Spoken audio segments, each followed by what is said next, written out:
The story of homes, of how a people live, is the story of the foundation on which a nation is built.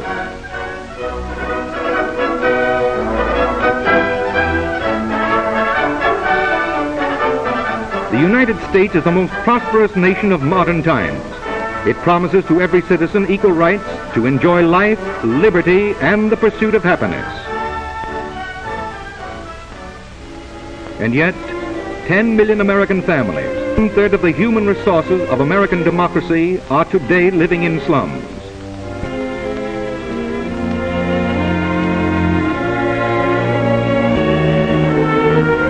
Wherever flies and garbage and children must occupy the same backyard at the same time, wherever dwellings are rotting or are fire traps,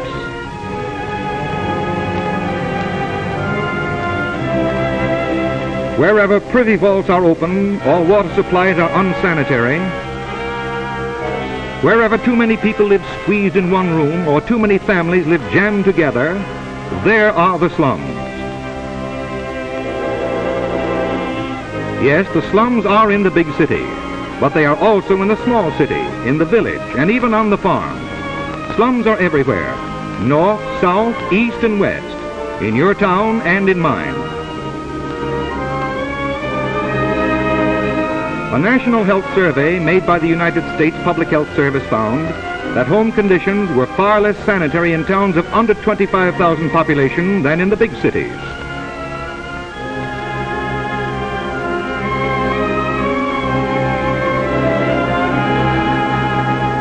They also found that sickness, delinquency, and the normal growth of children are closely related to the conditions of the homes in which they live. Slums cost money. They drive up the taxpayers' costs for fire, police, and health protection. They drive down the city's income. First, because they rarely pay their own taxes. Second, because they constantly lower values and tax income from neighboring properties. Third, because they put to flight such people and such businesses as can afford to pay taxes.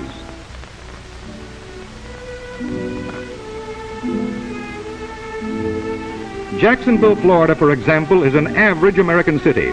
Like hundreds of other progressive communities, it has its own slum problems. More than 7,000 of this city's families are compelled to live in unfit homes and neighborhoods. Let's visit a while with a Jacksonville family caught in unfit housing, one which is typical of low-income families throughout America. That's not a particularly handy water supply for a woman who cooks, washes, and cares for a large family.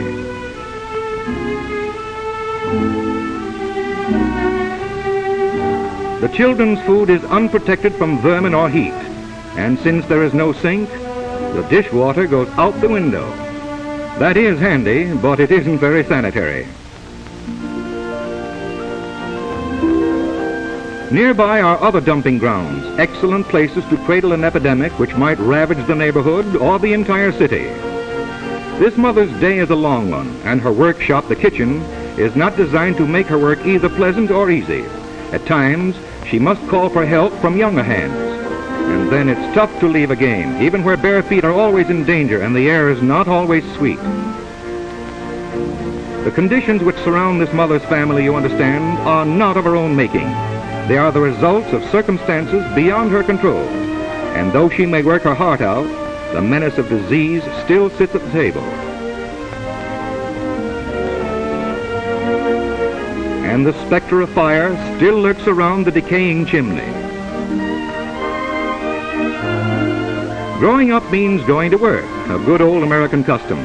But returning home at the end of the day does not always mean rest. There is, for example, a thing to be done in this, the family bathroom, before baby can be put to bed. To keep clean in this home, without a bathtub, without hot water, without privacy, is a weary struggle.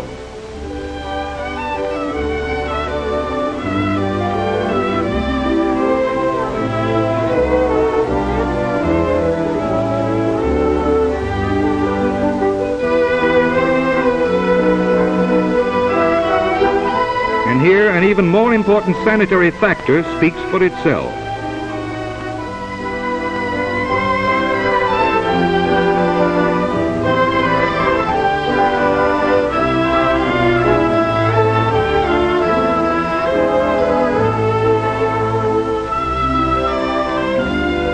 very much for this father to come home to at the end of each day's work.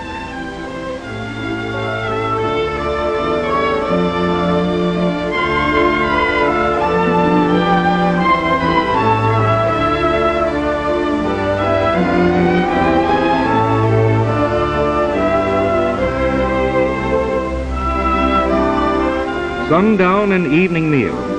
The children know nothing different, but possibly mother and father wonder why fate has been so unkind.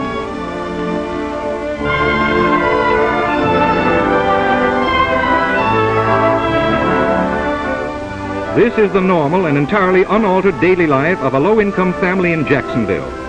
Its way of life is typical of the life of millions that are compelled to live in slums throughout America.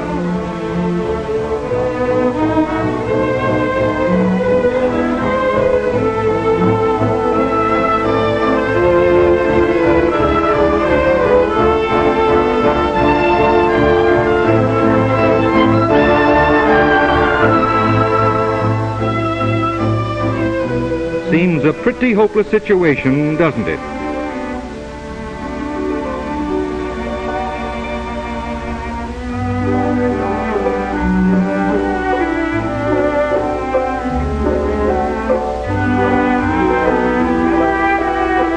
Hopeless also for romance and the founding of a new home.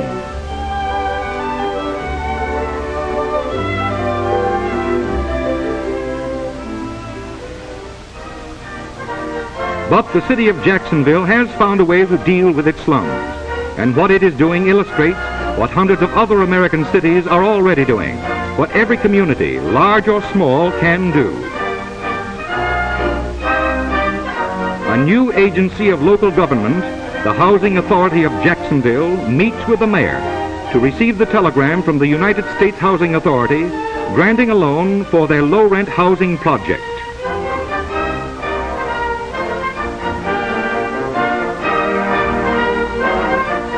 The USHA, under Administrator Nathan Strauss, will lend a local authority up to 90% of the cost of a project. Remaining funds are borrowed locally.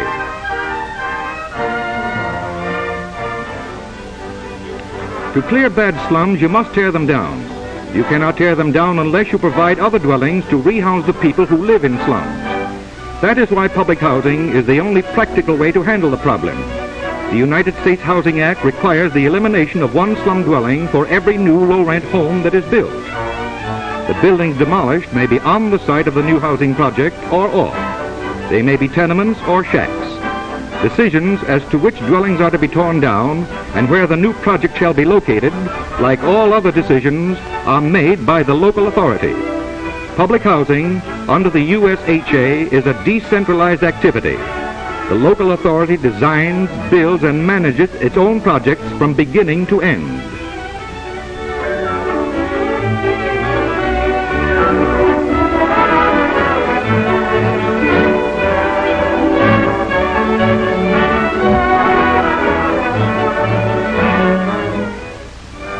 USHA technicians assist local planners. Public housing demands sunlight for every room, proper ventilation, open spaces, new standards which cost nothing but require new methods of design.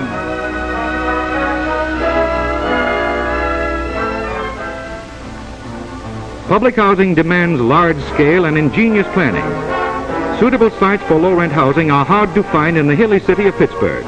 The hilltops are the cheapest land and harbored some of the city's worst slums. Because of this, the Housing Authority of Pittsburgh has chosen 3 hilltop sites which must be graded before they can be made into a community asset. These large-scale public housing projects encourage new and less expensive methods of construction.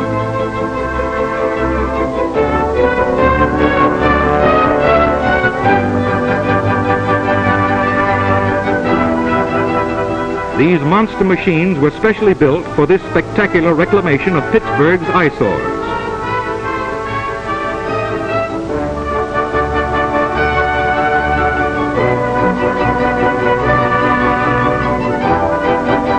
The dirt and small rocks are dumped into a pit connected with a special conveyor.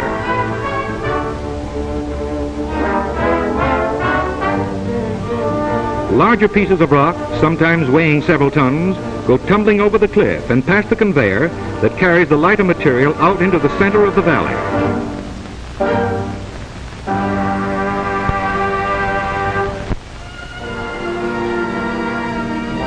Public housing is an investment.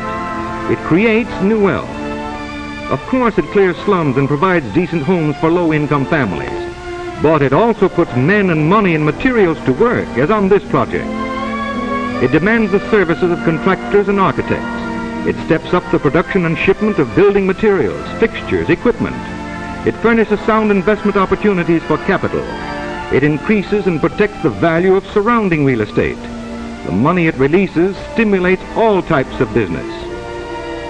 Low-rent housing built under the USHA program is low-cost housing. USHA-assisted projects have cut net cost about 1/5 below the cost of private builders in the same cities. This has been accomplished through mass purchase of materials, new methods of design and construction, no strike, steady wage agreements with labor.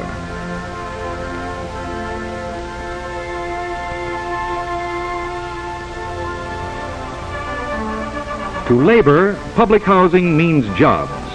The initial USHA program alone provides a year's work for 335,000 men, 135,000 on the sites, and 200,000 in industries supplying the materials and transportation. These building craftsmen all get paid prevailing wages. Of every dollar spent on public housing projects, about 29 cents are paid in full-scale workmen's wages.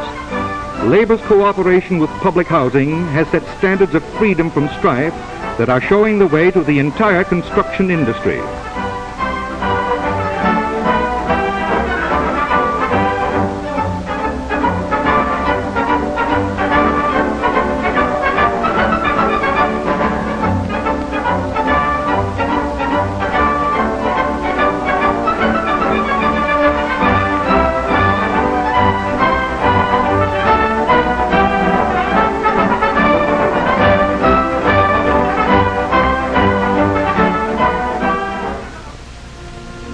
But let's go back for another visit to our friends, the family in Jacksonville. As Mother struggles to make something grow beside her house, a visitor arrives. Visitors come but very seldom to this home. This one introduces himself as an investigator from the Housing Authority of Jacksonville, and there are some questions he wishes to ask her.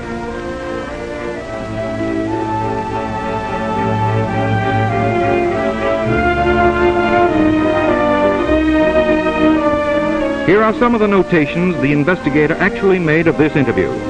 8 persons living in 3 small rooms. 5 sleep in 1 room. No tub or shower. Toilet facilities inadequate and unhealthy. Oil lamps. Unsanitary conditions detrimental to health and morals of children. House in very bad condition and infested with rats, roaches, mosquitoes, flies, and bed bugs.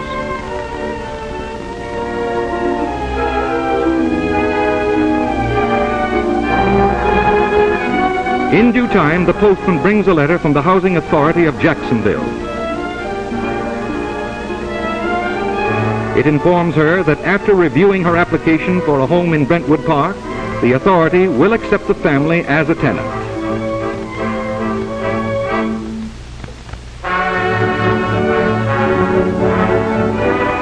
A happy day it is for every family that can escape from the misery of a slum home and environment.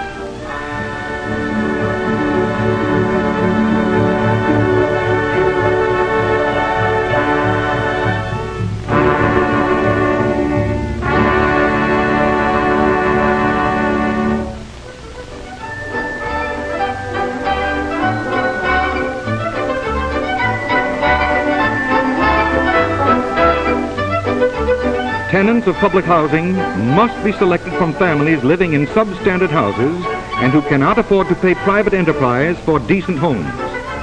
USHA-aided housing cannot possibly offer competition to private builders or to private landlords who deal in decent housing. The average shelter rents, exclusive of utilities, in projects built under the USHA program range from about $6 per family dwelling per month in localities where construction and operating costs are low, to a maximum of about $17 per family dwelling per month where costs are high. These are lower than the average slum rents in the same communities and will accommodate families with incomes range $50 a year to an average of about $1,150 a year.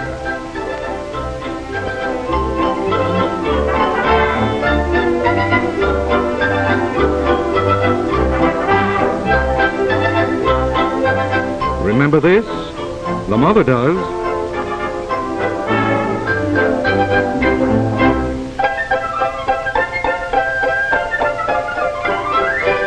The equipment provided is simple, designed solely to make possible clean and healthy living with the least effort and at lowest cost.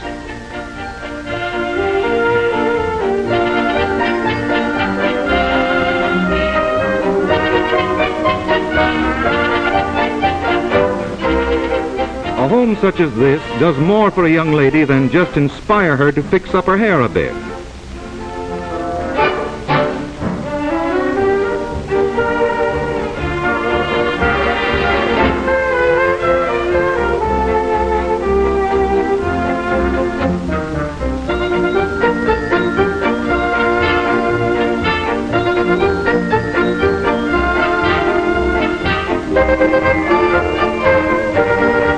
Clinics and hospitals, supported by taxpayers' money, will never be crowded with patients who sleep in clean, airy, sunny rooms such as this one.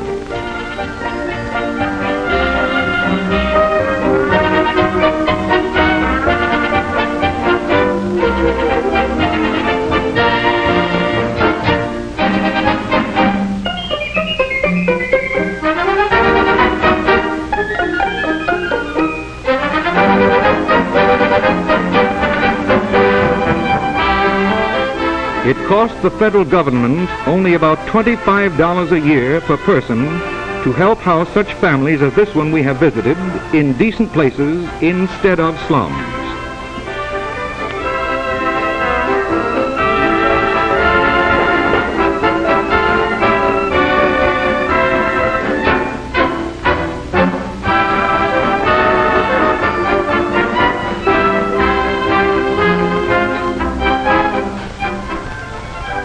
The one thing essential to clear slums and to provide low-income families with decent homes and space for play and community life is the annual subsidy from the federal government to the local housing authority.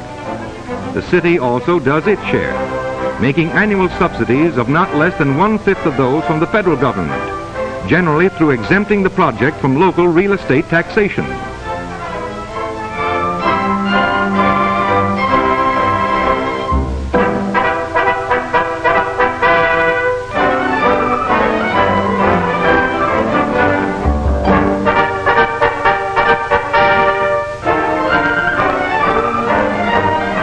Public housing, like public schools, improves the quality of large numbers of our citizens and so serves the general welfare. To help pay for these public housing projects in all parts of the country with public funds is therefore an investment no less sound than to pay for public education with public funds. There was a time in these United States when only private schools existed. Those who could not pay went without education. There was a time when each family provided its own sanitary facilities, its own water supply, and when most roads were privately built and operated for profit.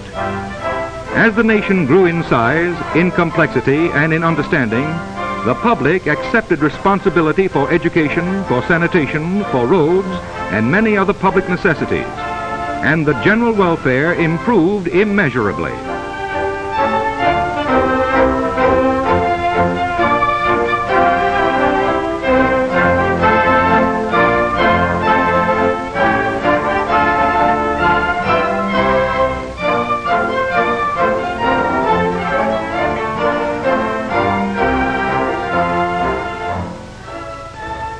Public housing is therefore in the best American tradition.